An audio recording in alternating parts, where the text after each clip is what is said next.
बिहार में होने वाले उपचुनाव को टालने की मांग को लेकर प्रशांत किशोर की पार्टी जनस्वराज ने सुप्रीम कोर्ट का दरवाजा खटखटाया है। जनस्वराज पार्टी ने सुप्रीम कोर्ट में याचिका दाखिल करके बिहार में होने वाले 13 नवंबर को जो चुनाव हो रहा है उसको टालने की मांग की है। उनकी तरफ से छठ के जो महापर्व है उसका हवाला देकर ये कहा गया है कि चुनाव आयोग ने उनकी इस बात को नहीं माना, लिहाजा चुनाव आयोग को ये निर्देश दिया जाए कि बिहार में जो उपचुनाव 13 नवंबर को होने वाले हैं उनको टालकर 20 नवंबर कर दिया जाए।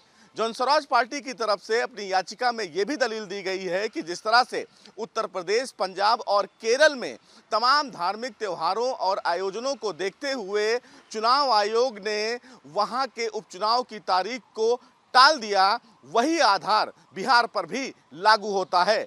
लेकिन चुनाव आयोग ने बिहार राज्य के साथ भेदभाव अपनाया और ये अपनाया ही नहीं बल्कि संविधान के मूल अधिकारों के खिलाफ है।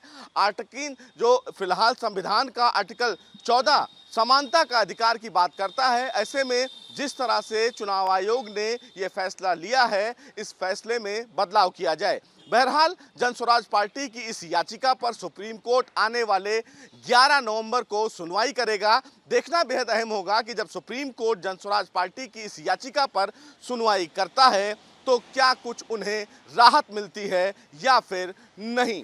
बिहार में होने वाले उपचुनाव को टालने की मांग को लेकर प्रशांत किशोर की पार्टी जनस्वराज ने सुप्रीम कोर्ट का दरवाजा खटखटाया है।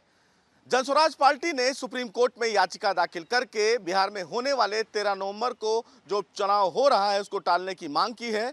उनकी तरफ से छठ के जो महापर्व है उसका हवाला देकर ये कहा गया है कि चुनाव आयोग ने उनकी इस बात को नहीं माना, लिहाजा चुनाव आयोग को ये निर्देश दिया जाए कि बिहार में जो उपचुनाव 13 नवंबर को होने वाले हैं उनको टालकर 20 नवंबर कर दिया जाए।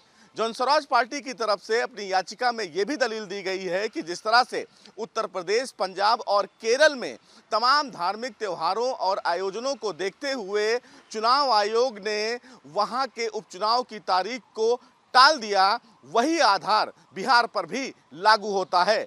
लेकिन चुनाव आयोग ने बिहार राज्य के साथ भेदभाव अपनाया और ये अपनाया ही नहीं बल्कि संविधान के मूल अधिकारों के खिलाफ है।